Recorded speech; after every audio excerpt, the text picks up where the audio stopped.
शासकीय मंडळाचा सत्कार करायचा मी याच्यासाठी हा कार्यक्रम आयोजित केला होता की विशेषतः प्रसाद कुकळी यांनी अतिशय मेहनत करून स्वतःचा हजारो कोटीचा उद्योग बाजूला ठेवून त्यांच्याकडे 3 ते 4 हजार कर्मचारी आहेत अशा सर्व कर्मचाऱ्यांचा आणि उद्योगाचा ताण हा बाजूला ठेवून वेळ काढून एकही रुपया शासनाचा खर्च न करता शासकीय अभियांत्रिकी महाविद्यालयासाठी खूप कष्ट घेतले।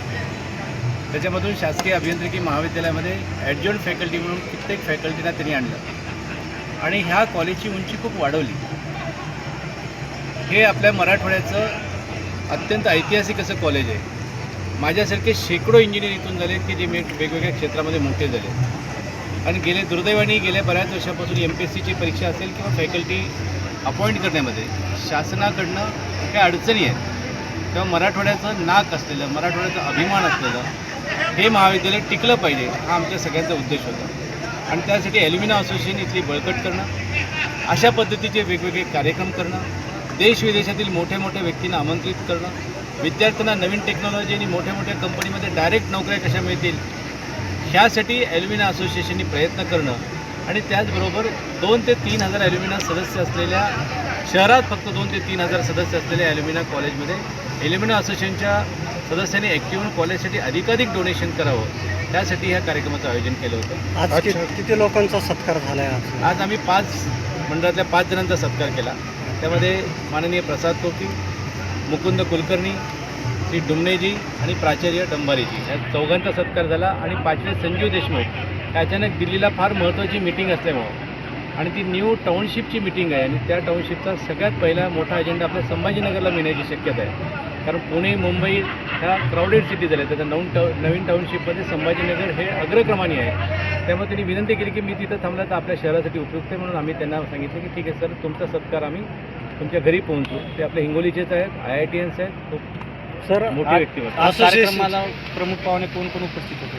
राम भोगले प्रमुख पाहुणे होते। आमच्या ॲल्युमिना असोसिएशनचे संस्थापक अध्यक्ष आहेत, ह्या कॉलेजचे सिनियर आहेत। हा जरा कौटुंबिक टाईप आम्हाला हा सत्कार करायचा होता, ह्याला पॉलिटिकल स्वरूप द्यायचं नव्हतं म्हणून आम्ही खास राम भोगले आणि कवडे सर जे या कॉलेजचे ॲल्युमिना पण आहेत आणि लेक्चरर पण आहेत आणि MITचे सर्व आहेत त्यांना आम्ही ठरवून बोलवलं। सर असोसिएशनची स्थापना कधी झाली आणि उद्देश काय आहे नेमका? ही ॲल्युमिना असोसिएशन म्हणजे माजी विद्यार्थी संघटना आहे।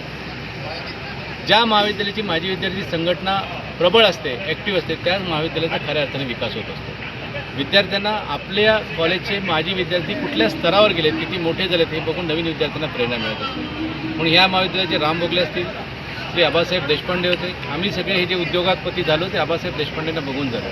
तसेच ह्या उद्योगपतींना बघून अजून नवीन उद्योजक तयार होतील। असे वेगवेगळ्या क्षेत्रातली मोठी मंडळी ही महाविद्यालयातून तयार व्हावी हा त्यामागचा उद्देश असतो आणि सगळ्या गोष्टी शासन करू शकत नाही, समाजाने काही केलं पाहिजे त्या समाजाचा भाग म्हणून माजी विद्यार्थी संघटना कार्यरत असते। या निमित्ताने काय आवाहन करणार तुम्ही माजी विद्यार्थी? नाही, मी आवाहन हे केलं की माजी विद्यार्थ्यांचा विशेषतः संभाजीनगर शहरातल्या माजी विद्यार्थ्यांचा महिन्याला एकतरी मोठं गेट टुगेदर झालं पाहिजे आणि संपूर्ण भारतातल्या विदेशातल्या माजी विद्यार्थ्यांचं वर्षातून एक गेट टुगेदर झालं पाहिजे। त्याचबरोबर वेगवेगळ्या क्षेत्रातील जसं मागं हर्षवर्धन चितळे, माधवराव चितळेंचे चिरंजीव जे फिलिप्स वर्ल्डचे CEO होते त्यांना मी इथं आणलं आणि त्यांनी खूप चांगलं मार्गदर्शन केलं। सुदैवाने ते आज भारतात आलेत, हिरो कंपनीचे ते CEO आहेत। अशा मोठ्या मोठ्या लोकांना आम्ही बऱ्याच जणांना इथं आणू इच्छितो। आपलं नाव सांगा सर? मी श्रीकांत जोशी, माजी आमदार पदवीधर मतदारसंघाचा आणि महाराष्ट्रातील शासकीय अभियांत्रिकी महाविद्यालयाचा माजी विद्यार्थी। 1984चा मी व्हाईस प्रेसिडेंट होतो, सुपर स्टुडंट काउन्सिलचा नेता होतो आणि खूप आंदोलनं या कॉलेजमध्ये केले। त्याचप्रमाणे या कॉलेजच्या विकासासाठी मी सदैव प्रयत्नशील होतो आणि सदैव राहील। धन्यवाद।